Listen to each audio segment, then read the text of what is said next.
জীৱন এখন যুদ্ধ আৰু এই জীৱনৰ যুদ্ধত কেনেকৈ আগুৱাবা তুমি হাৰি গৈছা নেকি কি কৰিবা এনে বহু ব্যক্তি আছে যি তোমাক নিৰুৎসাহ কৰিব আৰু তোমাক ক'ব তোমাৰ দ্বাৰা নহ'ব তুমি কৰিব নোৱাৰা কিন্তু তুমি যদি সেই কথাবোৰ মানি লোৱা প্ৰকৃতাৰ্থত তেতিয়াহে তোমাৰ দ্বাৰা নহ'ব মহান ব্যক্তিসকলে এনেই কৈ যোৱা নাই ধৈৰ্যৰ ফল সদায় মিঠা কৰ্ম কৰি যোৱা ফল নিশ্চয় পাবা তোমাৰ মাত্ৰ ধৈৰ্যৰ প্ৰয়োজন কেতিয়াও হাৰ নামানিবা ভাগৰি নাযাবা যদি ভাগৰি পৰা সপোনক দিঠক কৰিবলৈ দুগুণ সাহসেৰে উঠি আহা বুজিছো যেতিয়া সফলতাবোৰে ওচৰ চাপি আঁতৰি যায় সেই দুখৰ বোজা কিমান গধুৰ কিন্তু নিজক এবাৰ প্ৰশ্ন কৰা হাৰ মানি ভাগৰি পৰিলে সমাধান হ'ব জানো তুমি কৰা কষ্টৰ ফল ইয়াতে শেষ হ'ব নেকি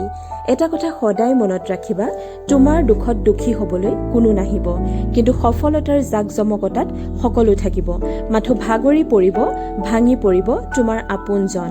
যি তোমাৰ সফলতাৰ ছবিখন দেখিবলৈ অধীৰ আগ্ৰহেৰে বাট চাই আছে যি তোমাৰ দুখত দুখী হৈছে যি তোমাৰ বাবে উজাগৰি ৰাতি কটাইছে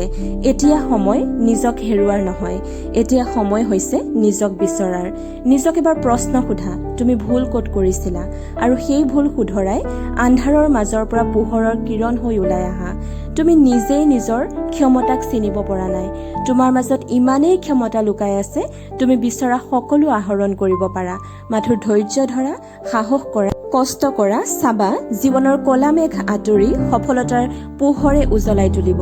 যদি শূন্যৰ পৰা আৰম্ভ কৰিছা হতাশ নহবা এটা সংখ্যাৰ পাছত শূন্যৰ সংখ্যা বাঢ়িলে মূল্য কিমান সেইটো তুমিও জানা তোমাৰ কাম এটাই দুগুণ উৎসাহেৰে খোজ আগুৱাই যোৱা চাবা সফলতা তোমাৰ কাষ চাপি আহিব